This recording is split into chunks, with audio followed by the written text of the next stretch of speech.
지금 내가 느끼는 이 불편함은 내 감정인가?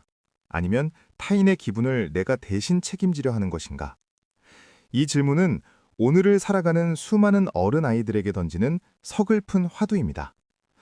우리는 아주 어릴 적부터 공기를 읽는 법을 배웠습니다. 남들은 장난감을 가지고 놀 나이에 우리는 부모님의 표정이라는 정교하고도 위태로운 지도를 읽어야 했죠. 문을 열고 들어오는 발소리의 무게, 숟가락이 식탁에 부딪히는 날카로운 금소금, 혹은 집안을 무겁게 짓누르는 부모님의 깊은 한숨소리. 그 소리들이 들릴 때마다 우리 안의 어린아이는 본능적으로 숨을 죽였습니다. 그리고 생각했죠. 내가 무언가 잘못한 걸까? 아니면 내가 무엇을 해야 이 상황이 나아질까? 그렇게 우리는 너무 빨리 어른이 되기로 결심했습니다. 아니, 선택의 여지가 없었다는 게 더 정확한 표현일 겁니다. 심리학에서는 이런 아이들을 부모화된 아이라고 부릅니다. 아이가 부모에게 보살핌을 받는 것이 아니라 거꾸로 부모의 정서적 결핍을 채워주거나 집안의 실제적인 책임을 떠맡게 된 상태를 말하죠. 누군가에게는 이것이 일찍 철든 기특한 자식이라는 칭찬으로 포장되었을지도 모릅니다. 하지만 그 칭찬 뒤에는 자신의 욕구를 지워버린 아이의 소리 없는 비명이 숨겨져 있었습니다. 시간이 흘러 몸은 어른이 되었지만 우리 안에 그 아이는 여전히 레이더를 가동하고 있습니다. 직장 상사가 오늘따라 말이 없으면 나 때문에 화가 난 건 아닐까 전전긍긍하고, 친구와의 대화에서 잠시 정적이 흐르면 내가 무슨 실수라도 했는지 대화 내용을 복기합니다. 부탁을 거절하는 것은 세상에서 가장 어려운 숙제가 되었고, 내가 조금만 손해를 보면 모두가 평화로울 거라는 생각에 익숙해졌습니다. 그런데 이상하죠. 모두를 만족시키기 위해 최선을 다하고 있는데 왜 내 안의 공허함은 점점 커져만 갈까요? 왜 나는 늘 벼랑 끝에 서 있는 것처럼 아슬아슬하고 피곤한 걸까요? 그 이유는 우리가 타인의 짐까지 내 등에 업고 달리고 있기 때문입니다. 부모화된 아이로 자란 사람들은 성인이 되어 책임감의 강박이라는 굴레에 갇히곤 합니다. 이들에게 책임감은 단순히 일을 잘 해내는 능력이 아닙니다. 그것은 자신의 존재 가치를 증명하는 유일한 수단이자 버림받지 않기 위한 생존 전략입니다. 내가 유능하지 않으면, 내가 누군가에게 도움이 되지 않으면 나는 사랑받을 자격이 없다고 믿게 된 것이죠.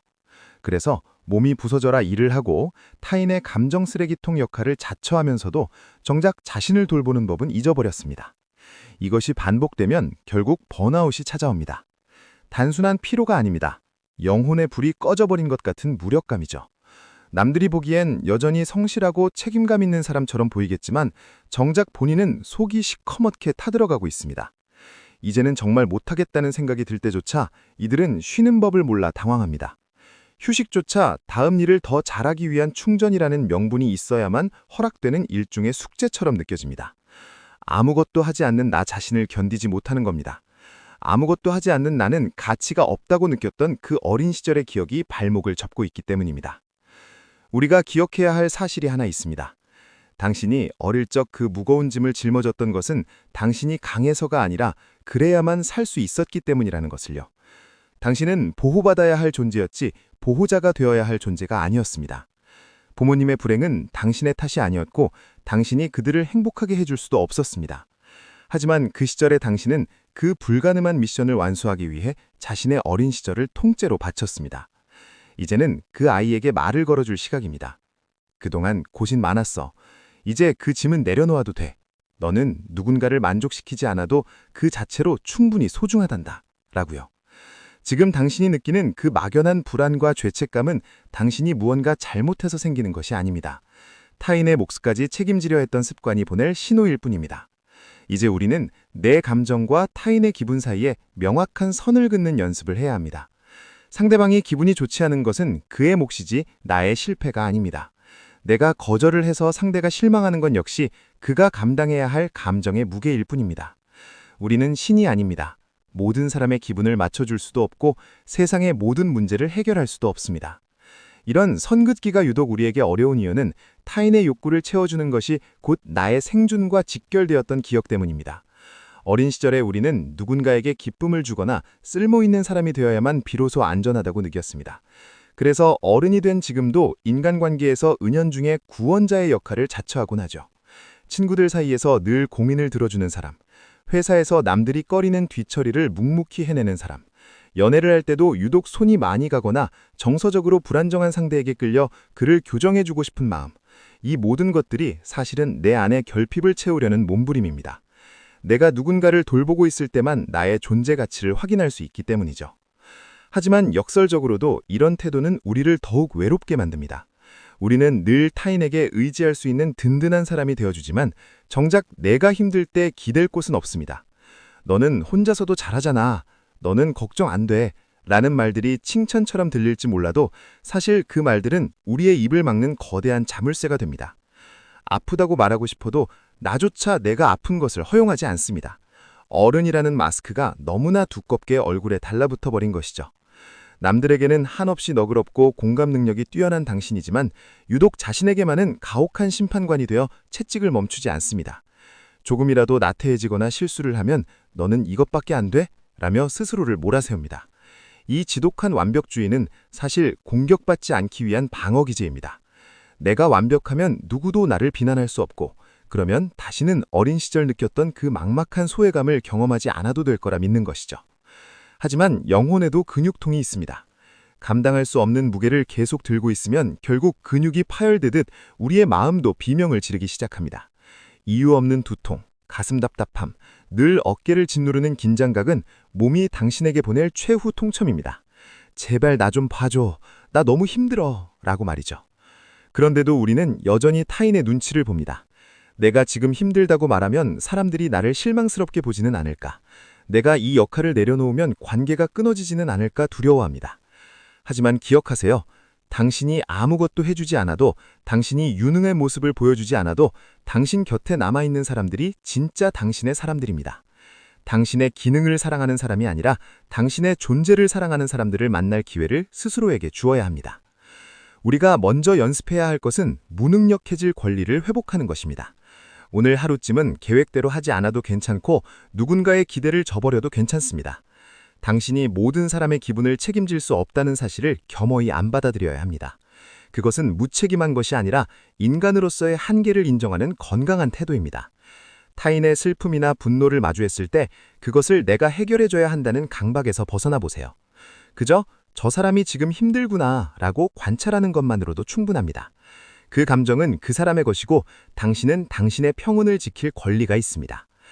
어릴 적 부모님의 감정적 무게를 대신 짊어졌던 당신은 사실 누구보다 사랑받고 어리광 부리고 싶었던 아이였습니다. 그 아이는 사라진 게 아니라 당신 마음 깊은 곳에 웅크리고 앉아 당신이 자신을 찾아주길 기다리고 있습니다. 이제는 그 아이에게 시간을 내어주세요. 생산적이지 않아도 괜찮습니다. 그저 내가 좋아하는 향기를 맡고 내가 좋아하는 노래를 듣고 내가 좋아하는 음식을 천천히 음미하는 시간. 타인의 시선을 의식하지 않고 오직 나의 감각에만 집중하는 그 짧은 순간들이 모여 당신의 무너진 경계선을 다시 세워줄 것입니다. 우리는 흔히 이기적이라는 말을 두려워하지만 부모가 된 아이들에게 필요한 것은 적당한 수준의 이기심입니다. 나를 먼저 돌보지 않고 타인을 돌보는 것은 결국 양쪽 모두를 소모하게 만듭니다. 내가 행복하고 단단해야 타인에게 건네는 친절도 진심 어린 것이 될 수 있습니다. 억지로 짜내는 희생은 결국 상대에 대한 원망으로 돌아갈 마련이니까요. 그러니 오늘부터는 자신에게 이렇게 물어보세요. 오늘 내가 정말 하고 싶은 건 뭐야? 지금 내 마음 상태는 어때? 타인에게 물어봤던 그 다정한 질문들을 이제는 자신에게 돌려줘야 합니다. 이 과정은 하루아침에 이루어지지 않을 겁니다. 수십 년간 굳어진 습관을 바꾸는 것은 마치 오른손잡이가 왼손으로 글씨를 쓰는 것만큼이나 어색하고 고통스러울 수 있습니다. 죄책감이 찾아올 수도 있습니다. 내가 나를 챙기는 것이 마치 큰 죄라도 짓는 것처럼 느껴질지도 모릅니다. 하지만 그 죄책감은 당신이 잘하고 있다는 신호입니다. 타인에게 맞춰져 있던 에너지가 드디어 당신 자신을 향하고 있다는 증거니까요. 그 어색함을 견디며 한 걸음씩 나아가야 합니다. 당신은 더 이상 누군가를 구원해야만 살 수 있는 힘없는 아이가 아닙니다.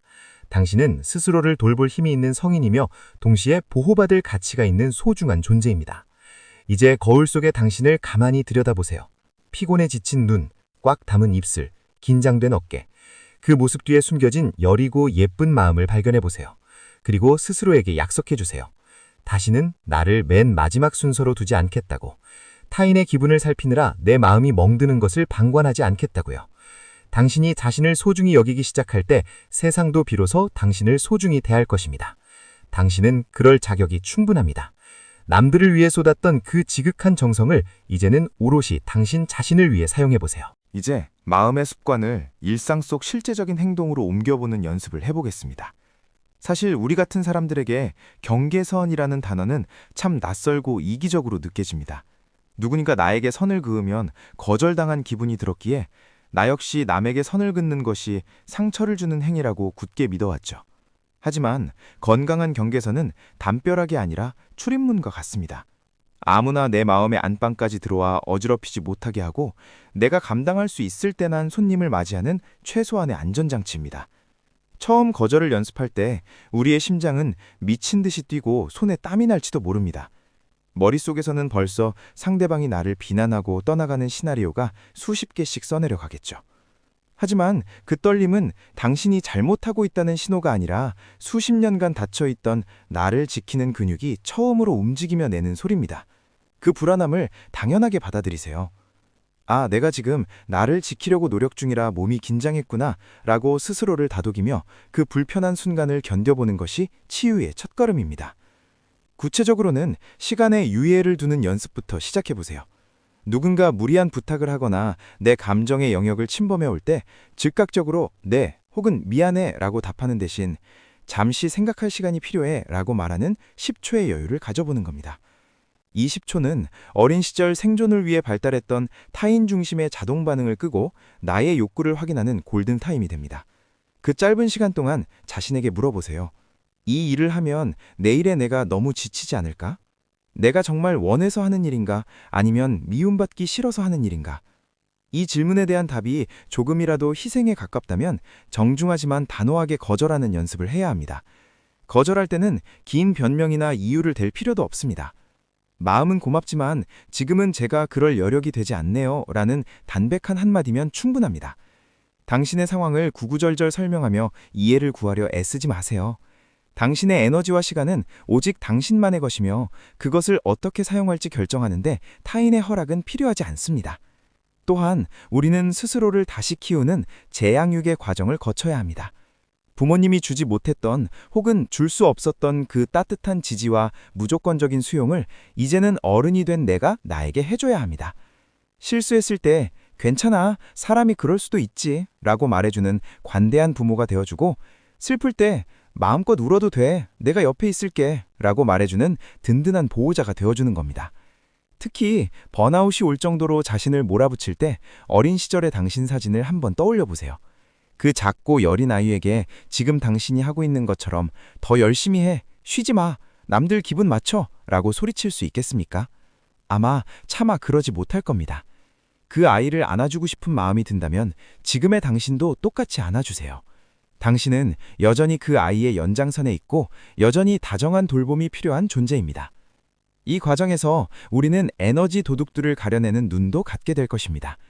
부모화된 아이로 자란 성인들은 유독 감정적으로 의존적이거나 자신의 문제를 해결해달라고 떼를 쓰는 사람들을 자석처럼 끌어당기곤 합니다. 그들은 당신의 높은 공감 능력과 책임감을 본능적으로 알아차리고 당신의 에너지를 빨아먹으려 들죠. 예전의 당신이라면 그들의 구원자가 되어주려 애썼겠지만 이제는 알아야 합니다. 그들의 불행은 그들의 선택이고 그들이 감당해야 할 삶의 과제라는 것을요. 당신이 대신 짐을 들어주는 것은 그들이 성장할 기회를 뺏는 것과 다름없습니다. 내가 도와주지 않으면 저 사람이 무너질 거야 라는 생각은 사실 오만일 수 있습니다. 상대방의 자생력을 믿어주고 당신은 당신의 궤도를 지키는 것, 그것이 진정으로 건강한 관계의 모습입니다. 우리가 거의 감정의 인간 5G 수준으로 타인의 기분을 수신하며 살아왔다면 이제는 그 안테나를 조금 접고 저화질로 세상을 바라봐도 괜찮습니다. 모든 사람의 표정을 하나하나 분석하지 마세요. 모든 농담 뒤에 숨겨진 뼈 있는 말을 찾아내려 애쓰지 마세요. 가끔은 눈치가 좀 없는 사람처럼, 가끔은 자기밖에 모르는 사람처럼 굴어도 세상은 무너지지 않습니다. 오히려 그렇게 힘을 뺐을 때 비로소 타인과의 관계에서도 여유가 생기고 진정한 의미의 소통이 가능해집니다. 내가 텅 비어있는데 남에게 줄 수 있는 것은 원망 섞인 희생뿐입니다. 내가 꽉 차 있어야 비로소 넘쳐 흐르는 다정함을 타인에게도 기쁘게 건넬 수 있습니다. 이제 당신의 내면 아이에게 약속해주세요. 이제는 내가 너의 방패가 되어줄게. 누구도 함부로 너의 영역을 침범하지 못하게 할게. 너는 그저 아이답게, 때로는 철없게, 때로는 이기적이게 살아도 돼. 이 약속은 당신이 평생 지켜야 할 가장 중요한 계약입니다. 타인의 기분을 살피느라 놓쳐버린 당신의 수많은 계절을 이제는 당신의 색깔로 채워나가야 합니다. 자책이 밀려올 때마다 기억하세요. 당신은 이미 충분히 잘해왔고 이제는 행복해질 권리만 남았다는 사실을요.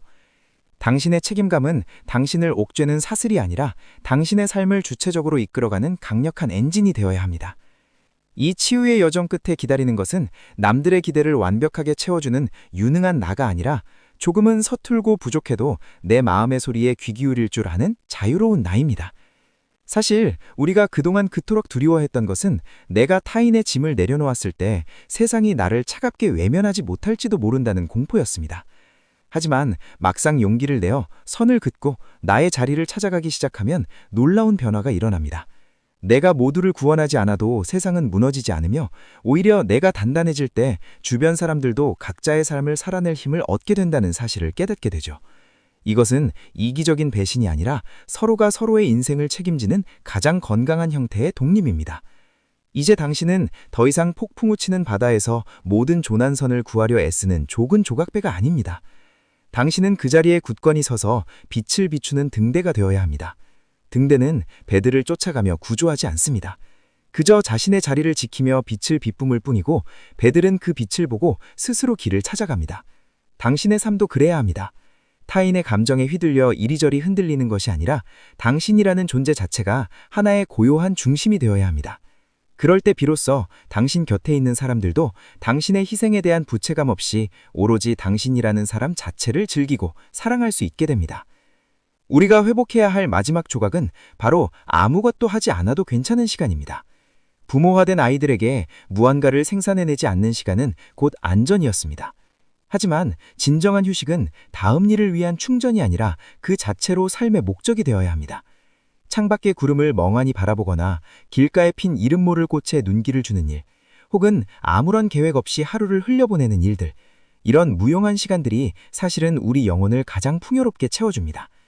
효율과 성과라는 잣대로 당신의 하루를 재단하지 마세요. 당신은 태어난 것만으로도 이미 당신의 몫을 다했습니다.